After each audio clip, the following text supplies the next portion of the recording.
Hello, bonjour, bonjour, et bien, soyez la bienvenue sur Dose de foi, une émission qui sert vraiment à booster votre foi et à vous encourager à faire confiance au Seigneur. Donc aujourd'hui sur Dose de foi, je vais doser la foi de toutes les célibataires en vous disant que le Seigneur n'a pas fini avec vous et vous assurer que Dieu, qui est l'auteur du mariage, n'a pas encore dit son dernier mot. Donc, en cette journée de Saint-Valentin, samedi de la Saint-Valentin, je vous souhaite une joyeuse fête de Saint-Valentin, que vous soyez en couple ou pas. Soyez célébrés. J'ai mis pour vous, pour chacune de vous, celles qui se sentaient mal aimées, et bien, j'ai juste mis love, love, love, love, love. Et je vais te dire, Jésus t'aime.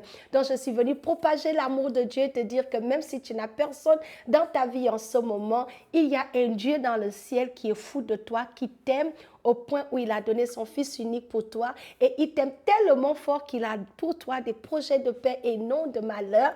Donc, voilà. Alors, le message d'aujourd'hui s'adresse vraiment à toutes les célibataires. Je veux te dire que être célibataire ne signifie pas que tu es oublié. Et être dans l'attente ne signifie pas être en retard non plus.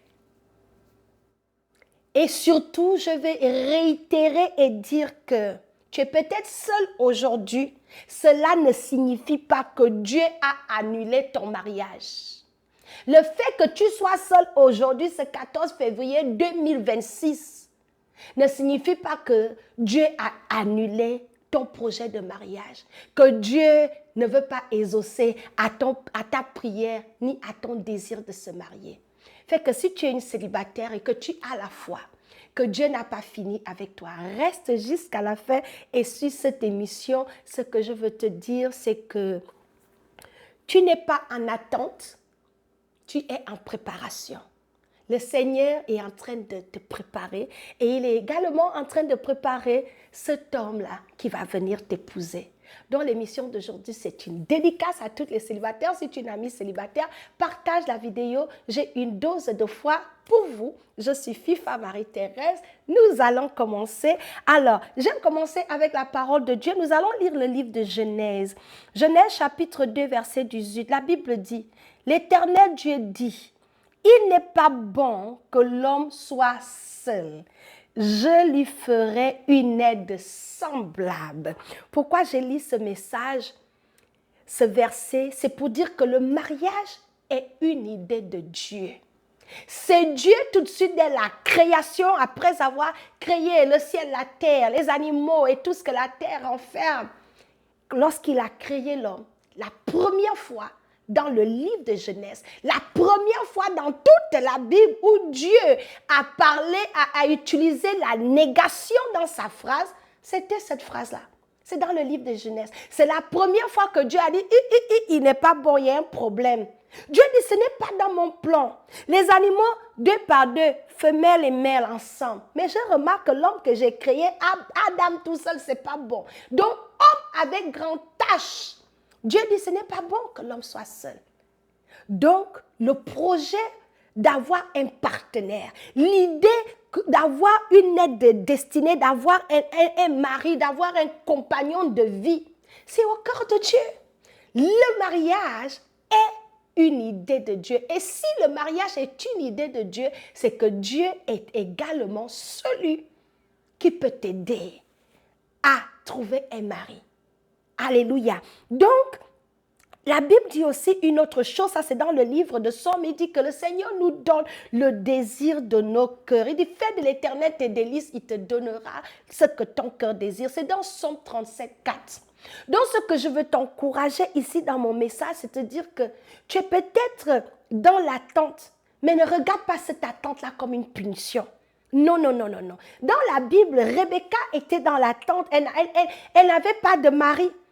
Mais elle courait après son mari. Elle était occupée, elle était responsable. Elle faisait les choses que lorsque on vient même la trouver, Rebecca vivait. Rebecca était une femme qui était équipée, préparée. Dans son attente, elle était déjà préparée. Le jour que l'opportunité du mariage s'est présentée, elle était qualifiée au même moment parce qu'elle avait déjà les atouts. Donc, je veux que tu regardes ton attente cette année que le Seigneur est en train de préparer. C'est lui qui a orchestré le mariage de Rebecca dans la Bible. Rebecca faisait ce qu'elle savait faire. Elle était une femme que ses valeurs l'ont démarquée et tout de suite Dieu l'a positionnée. C'est Dieu qui a orchestré son mariage. Et le même Dieu est capable d'orchestrer ton mariage. Donc, considère ton attente comme un temps de préparation où Dieu te prépare spirituellement, physiquement, émotionnellement. Donc, je dis, tu es dans l'attente, tu es une conquérante, tu es dans l'attente. Donc, il y a une manière d'attendre. Dans l'attente, là, c'est quoi? Une conquête. Ça commence où? Il y a des domaines de ta vie que je suis venue t'encourager à travailler. Pendant que tu fais confiance à Dieu pour ce mariage-là, ne néglige pas ces domaines-là. Parce que le diable va amener le découragement qui va t'amener à abandonner, qui va t'amener à t'oublier, qui va t'amener à faire du fait de se marier une obsession, qui va t'amener à ne même plus avoir le goût de vivre ni de faire ces belles choses que tu veux faire, qui va te donner l'impression que tu n'es pas importante. Mais ta valeur n'est pas dans ton titre de femme mariée ou pas. Ta valeur est en Jésus. Donc, une conquérante qui se prépare au mariage, elle travaille quoi en fait? Une conquérante qui se prépare au mariage conquis d'abord, elle travaille à son identité, on l'a vu. Elle prend le temps pour guérir de ses blessures. Elle prend le temps pour surmonter ses peurs. Elle prend le temps pour grandir dans son intimité avec Dieu. Dans cette Saint-Valentin, je suis venue te dire, tu es en préparation. Pendant que tu te prépares cette année de conquête, je veux que tu mettes l'accent dans le fait de te redécouvrir. De conquérir ton identité, de ne plus être cette femme-là qui est devenue l'ombre d'elle-même, mais de savoir que tu as du prix aux yeux de Dieu, que tu as une identité en Jésus et que le Seigneur veut que durant cette saison, tu puisses guérir de tes blessures parce qu'une femme blessée va blesser son mari. Si tu ne traites pas ces blessures dans le célibat, tu vas les amener dans ton mariage, ce sera comme un fardeau. Si tu n'arrives pas à vaincre les peurs que tu vis en ce moment dans ta vie de célibat, tes peurs-là, tu vas les apporter dans le mariage. Donc, cette année, je veux vraiment que tu te donnes la permission de faire le travail qu'il faut, de te réaligner avec Dieu et de développer cette intimité avec le Seigneur pour que Dieu lui-même soit celui qui t'annonce à ton mari. Alléluia. L'autre chose, mon message de fin que je veux vraiment apporter comme appui, c'est que une célibataire conquérante ne désespère pas. Non. Tu es enfant de Dieu, tu es chrétienne. Donc le désespoir, le découragement, abandonner, arrêter d'y croire, ce n'est pas de Dieu. C'est le diable qui te pousse à dire que c'est trop tard, qu'il va encore m'épouser, j'ai 40 ans, j'ai eu telle déception, conclusion, c'est de ma faute, je suis bonne à rien. Et puis tu abandonnes et tu perds l'espoir. Maintenant, tu ne pries plus pour ton mariage. C'est ce que le diable veut. Mais une conquérante en Christ ne désespère pas. Elle croit. Espérance absolue, parce qu'elle sait que celui en qui elle a cru, il est fidèle et il est capable, il n'arrive jamais en retard. Donc je veux t'encourager cette année en tant que conquérante de reprendre ton dossier de mariage et d'amener ça devant le Père. Si tu ne priais plus pour cela, commence à prier. Si tu n'y croirais, tu ne croyais plus que tu vas te marier, je veux que tu puisses y croire à nouveau. Alléluia. Et l'autre chose, une conquérante ne se compare pas. Tu ne vas pas t'asseoir, tu ne vois pas la voisine Gasparette s'est mariée. Il n'y a que la famille de Gasparette qui se marie et tu commences à comparer et à développer l'aigreur et la jalousie et des pleurs et des stress inutiles. Non, tu rends grâce à Dieu. Gasparette s'est mariée. Seigneur, envoie-moi pour moi. Alléluia, parce que la comparaison va amener la jalousie et l'envie.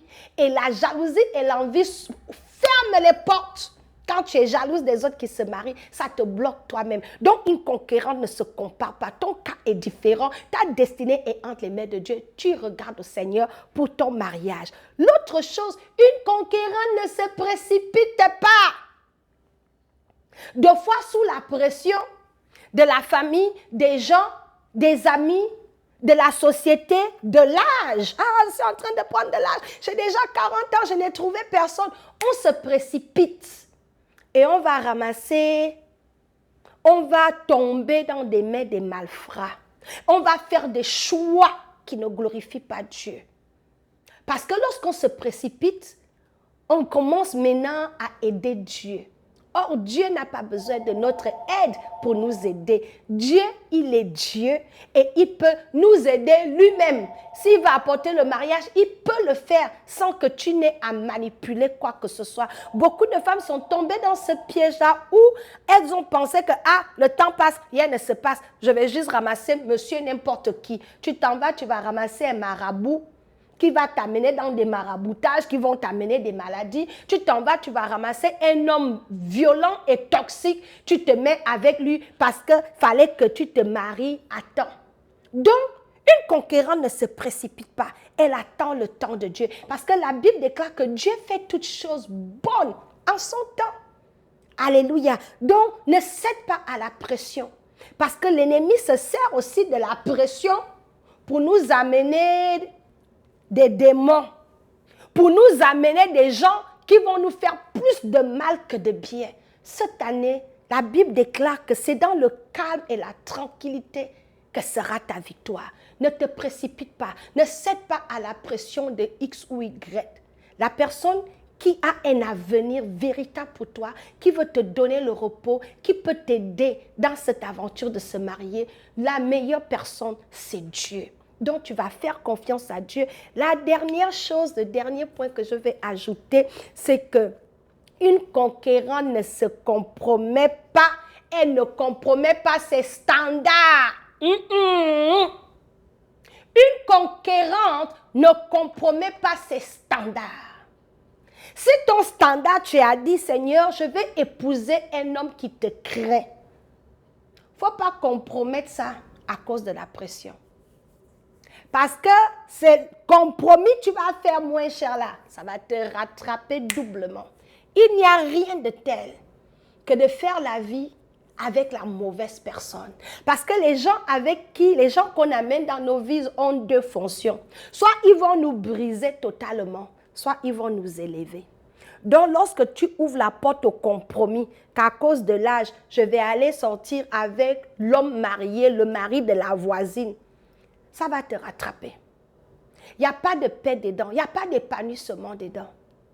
Les enfants qui naissent même dans ces compromis-là, c'est encore d'autres blessures. Et ça ne s'arrête pas. C'est une porte ouverte à une chaîne de frustration, de douleur, d'humiliation, de honte, des larmes. Et la Bible déclare, à quoi sert-il à un homme de gagner le monde s'il faut perdre son âme? Il ne faut pas écouter la voix de la compromission. Donc, c'était mon message d'encouragement. Et ma dose de foi, c'est vraiment le titre de ces messages et que j'ai intitulé « Conquérante, mais dans l'attente ». Fais confiance à Dieu pour ton mariage. Le Seigneur est bon et il est fidèle. La Bible dit que la bénédiction de l'Éternel enrichit et ne se fait suivre d'aucun chagrin. Quand Dieu te connecte à la bonne personne, chagrin n'est pas dedans. Même si chagrin est dedans, c'est peut-être 10%. Le reste, vous priez. Mais quand tu es allé ramasser quelqu'un que Dieu n'a pas amené pour toi, c'est les tourments et les regrets éternels. Alléluia. Donc, tu es une conquérante. Fais confiance au Seigneur pour ton mariage. C'était la dose de foi de cette semaine.